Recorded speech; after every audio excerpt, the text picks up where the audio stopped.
Right now, TRT clinics are opening up in strip malls across the country, marketing almost exclusively to men in their 30s who feel tired, unmotivated, and a little flat. And a meaningful number of them will walk out with a prescription after a single blood draw.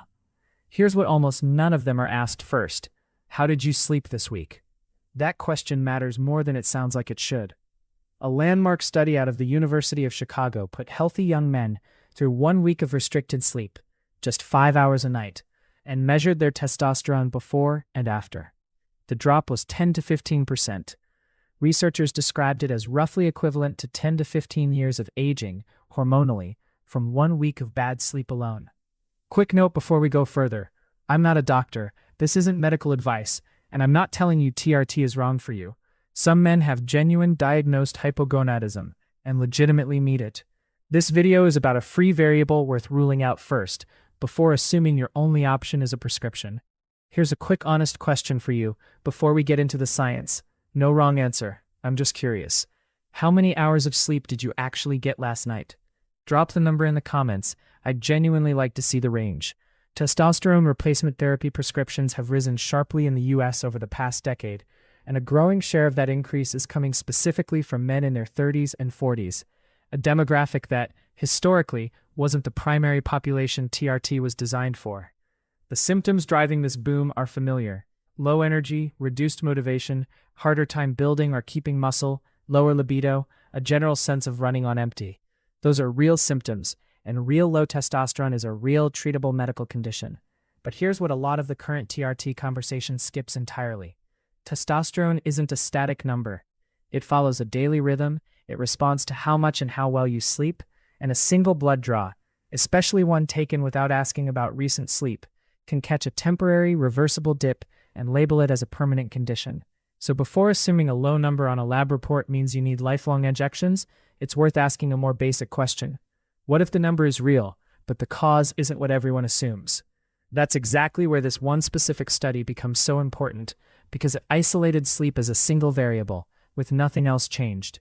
In 2011, researchers Rachel Leproult and Eve Van Cauter at the University of Chicago published a study in JAMA that's still frequently cited today. They took healthy young men, measured their baseline testosterone, then restricted their sleep to 5 hours a night for 1 week in a controlled lab setting. No other variables changed, same diet, same activity level. The result? Daytime testosterone dropped 10 to 15%. Van Cauter herself noted the reduction was comparable to the natural hormonal decline typically seen over 10 to 15 years of aging, compressed into a single week of inadequate sleep. The study also noted measurable declines in reported vigor and well-being alongside the hormonal drop, which lines up with exactly the symptoms driving so many men toward TRT clinics today. Here's a number worth sitting with. A meaningful share of the US adult working population regularly gets less than 6 hours of sleep a night, not occasionally, as a regular pattern. That's not a rare edge case. That's a substantial chunk of the exact demographic currently walking into TRT clinics. So if a single week of short sleep can crash testosterone this dramatically in a completely healthy man, the obvious next question is, why does this happen at all? What is sleep actually doing that's so directly tied to this specific hormone? The mechanism turns out to be almost embarrassingly logical once you see it. Testosterone production in men follows a clear daily rhythm, largely driven by your sleep cycle rather than the clock on the wall. Levels typically rise during sleep, peak around the early morning hours, and gradually decline throughout the day, which is part of why testosterone is usually measured with a morning blood draw in the first place. It's simply not stable enough throughout the day to test accurately at any random hour. Most of that overnight testosterone production is concentrated specifically during your deep sleep stages. Cut your total sleep time short, and you're not just losing hours, you're disproportionately cutting into the exact sleep stages where the bulk of that nightly hormone production is actually happening. It's less like generally running a machine for fewer hours, and more like skipping the one specific shift where the real work gets done. There's a second layer here too. Sleep restriction reliably raises cortisol, your stress hormone. Elevated cortisol and healthy testosterone production don't coexist well.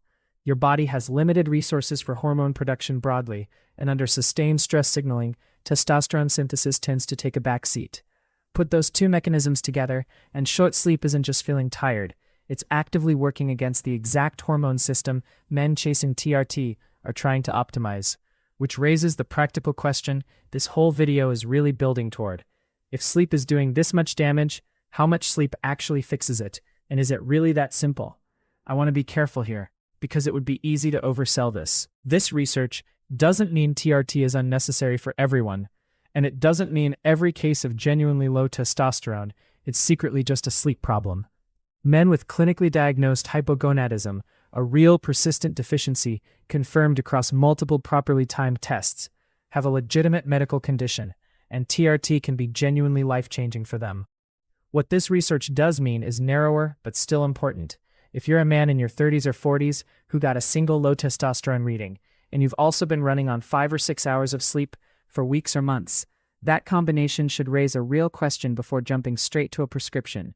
Is this actually low testosterone, or is this what chronically inadequate sleep looks like on a lab report? The honest, practical move is testing this the same way the researchers did. Prioritize genuinely adequate sleep. Most adult men need somewhere in the range of 7 to 9 hours, consistently for several weeks. Then get retested, ideally with a proper morning draw, before deciding a prescription is the only path forward. This is also exactly where a much cheaper, much less discussed conversation becomes relevant, because getting from chronically short on sleep to consistently well-rested isn't just about going to bed earlier. There's a specific related factor that makes that transition dramatically easier, and it costs nothing. Testosterone's daily rhythm doesn't run on a random internal clock.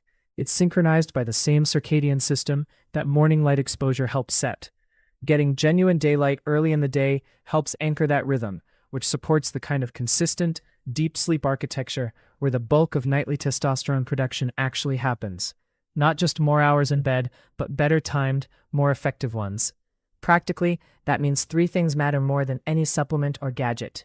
Consistency. Going to bed and waking up at roughly the same time daily, even on weekends. Actual sleep duration in that 7 to 9 hour range, not just time spent lying in bed scrolling. And morning light exposure, which helps keep that entire rhythm properly anchored night after night. None of this requires a clinic visit or a prescription. It requires treating sleep as seriously as you treat a prescribed treatment, because based on the research we just covered, for a meaningful number of men, it may already be doing more to move that number on the lab report than they realize. So here's the honest bottom line.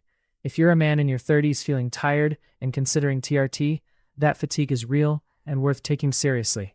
But so is asking whether your sleep has been in that 7 to 9 hour range consistently before assuming the fix has to come from a prescription. But the research says it's genuinely worth ruling out the free variable first.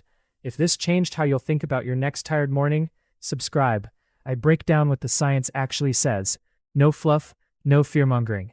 And seriously, drop your actual sleep hours from last night in the comments. I want to see how this plays out.